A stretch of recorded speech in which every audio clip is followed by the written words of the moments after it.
Yung clutch, gumagano yan. Okay. Meron po release bearing yan. Ganyan yung itsura niyan. Pressure plate. Tapos ito, nakatikit na yan sa flywheel nyo. Tapos makina na. Ito, dito nakalagay yung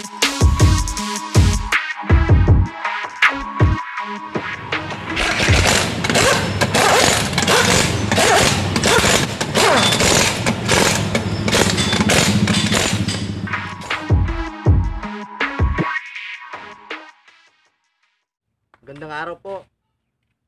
Para sa mga naka-manual dyan, manual transmission, ito po para sa inyo itong vlog na to. Familiarization po tayo ng clutch system. Okay? So, kung di pa po kayo familiar sa clutch ninyo, sa transmission ninyo, sa paggambyada, yan, kung paano gumagana yon, ito. Paliliwanag ngayon ng araw na to. Yung bago tayo magsimula, shoutout muna kay Sir Super Pogi. Pangalan ni Sir Super Pogi. So, yun, shoutout Sir Palad ko, nagko-comment Sir na sa akin. So, maraming salamat po sa suporta ninyo, at sa lahat po ng sumusuporta, maraming salamat po sa inyo. So, tuloy na po tayo, no. Unang-una, ano po ba yung clutch? Yung pangunahing trabaho po ng clutch ay ito. Ang clutch po ay disengage ng power from engine nyo to transmission. Sa madaling sabi, ang posisyon niya, nasa gitna siya ng engine tsaka transmission. Nasa gitna siya, okay? So, paano po ba yung gumagana? Ano muna yung unang-una? Alamin natin yung mga parte muna nila. Okay? Unang-una, meron tayo ritong pressure plate. Ayan. Pressure plate. Ito po yung nakakabit. Ayan, may mga tornilyuhan yan eh. O baka nakikita nyo na to sa nagpapalit kayo ng clutch. Nakikita nyo na yan. So, ang nakakabit po ito sa flywheel. Okay? Pressure plate.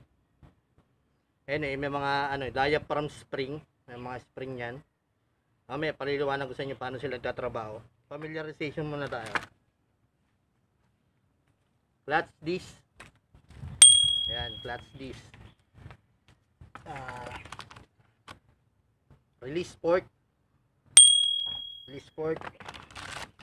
Tapos ito, release bearing. Hindi ko pa mabuksan kasi bago eh.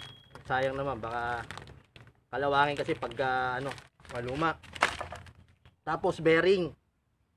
Bearing, pilot bearing. Pero yung ibang sasakyan, wala nang pilot bearing. Yung mga modelo ngayon, wala nang pilot bearing. Yung mga karamihan na sa luma, yung mga pilot bearing, yung nakalakabit yun sa flywheel ninyo. Yung tinatanggal yung panagpalit kayo. So yun, ayun yung mga pangunahing pyesa ng clutch. Okay? Dalawang uri po yung clutch system natin. So, yung isa, manual. Yung pangalawa is hydraulic, o yung tinatawag no fluid type. So, sasabihin ko rin sa inyo kung ano yung advantage at disadvantage nila. Yung mga nauunang sasakyan po, puro cable type po yun. Yun yung manual. Wala po silang fluid. Ngayon may nilabas sila na mas magagaan yung pagtapak nyo ng pedal. Ito na po yung pumasok na yung fluid type. Dito muna tayo sa hydraulic. Sa hydraulic type muna tayo. Meron tayong tinatawag na primary clutch. Pero brake 6. Brake master to eh. Hindi ito wala akong sample ng primary. So ito na lang. Kamukha naman ito. Magkatabi sila. Kamukha niya. Yun yung makikita nyo. Hindi naman kayo maliligaw. Tapos secondary clutch. Ito. Yan. Isa-isayin natin po yan. Paano sila nasira. Pag hydraulic clutch po, ang kalimitan na nagiging sakit nito, hydraulic, is yung lubog-lubog yung clutch.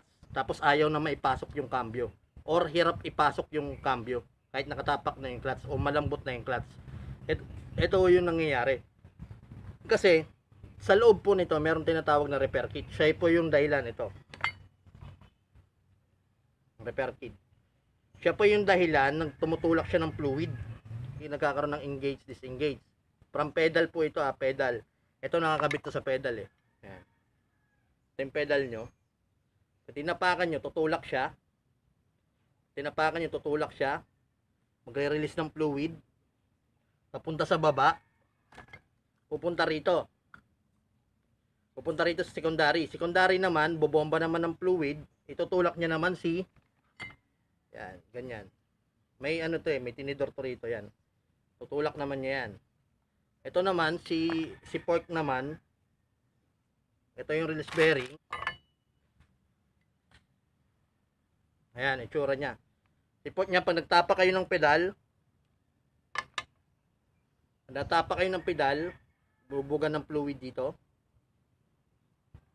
Papunta sa baba.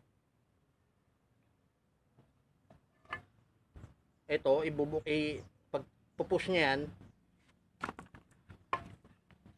siya naman tutulak dito sa diaphragm. Ayan. Tutulak niya yan dyan.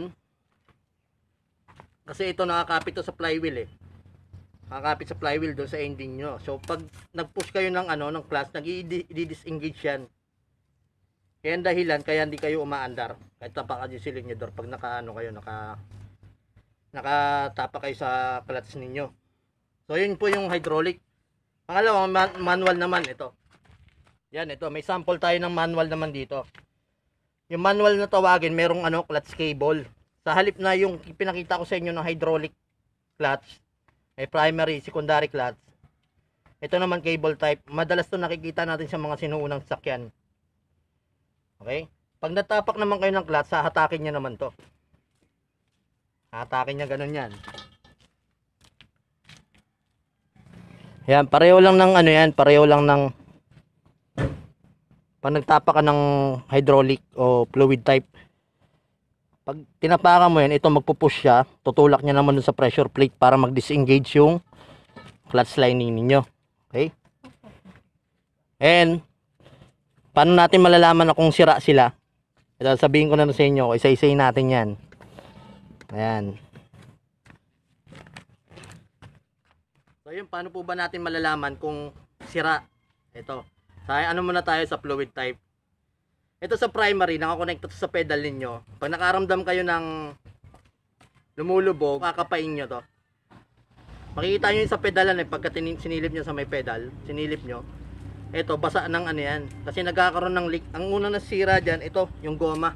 Ito po yung loob niyan Ayan yung loob niyan. Ito, hindi ko nabubuksan to kasi pareho lang naman laman ito Tsaka, gaya sabi ko, ano nga to brake master. So, walang sample So, yun, makikita nyo, minsan doon nagbabasa. Okay, pag wala namang basa, yung secondary tayo. Ito. Yan, may goma dito may goma. May goma yan dyan. Pansinin nyo pagka yung mga mekaniko, tinanong nyo, lumubog yung clutch ninyo. So, tanongin nila. Sisilipin ka agad nila yung secondary. Kasi mas nauuna nasisira yung secondary clutch compare doon sa primary. Okay, titingnan nila yan. Pag binuksan nila yung goma dyan, minsan tumutulo o kaya basa na ng fluid dyan. Yung kailangan na nilang palitan yon o palitan natin yung repair kit. Pero kadalasan po repair kit lang muna kasi assembly bihira naman masira to. Maliban na lang kung sobrang luma na talaga yung yung sasakyan. O kaya kinain na ng kalawang yan. So yun. At isa pa dagdag pagka sira yung kahit wala naman leak.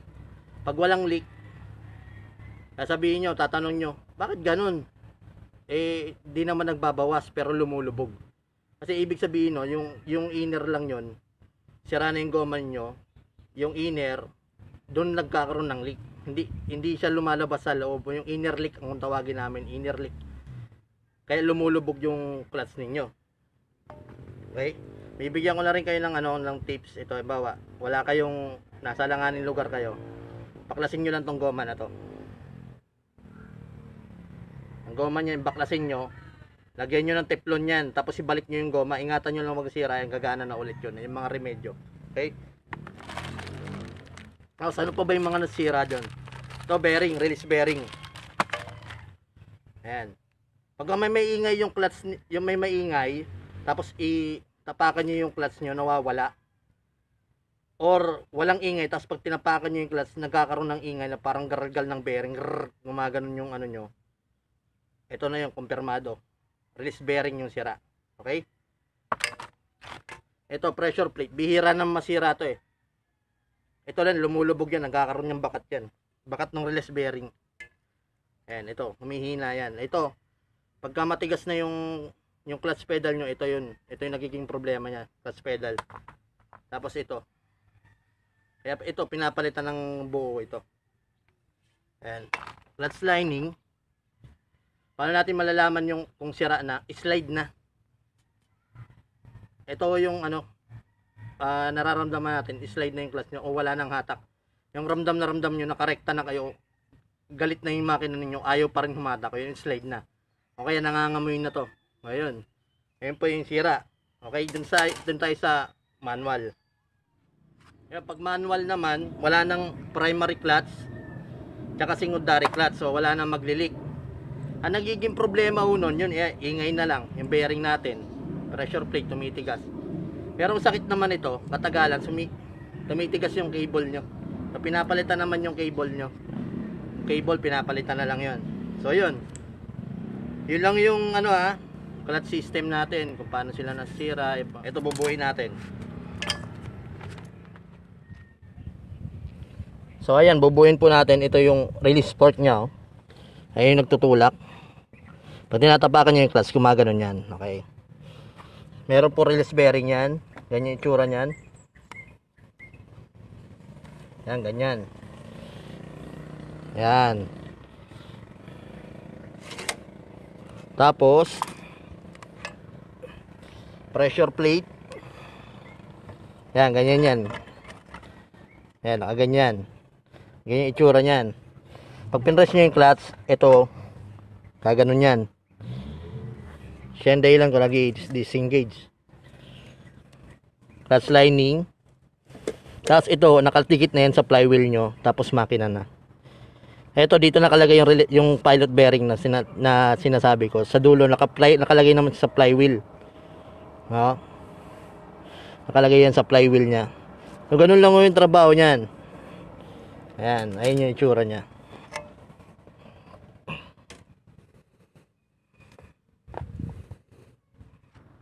So, yun lang po yung yung clutch system natin, okay? Paano sila nagtatrabaho?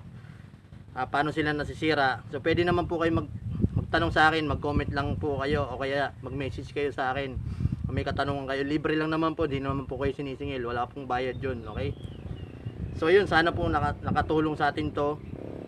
Sa mga naka-manual po yan, okay? May mga kilala kayo naka-manual, i-share nyo na lang din para at least maging familiar sila sa clutch. Kung paano sila masira, magkaroon sila ng idea. Bawa, nasiraan sila. So, yun lang po yun. Maraming salamat po ulit sa mga sumusuporta. Magandang araw po ulit.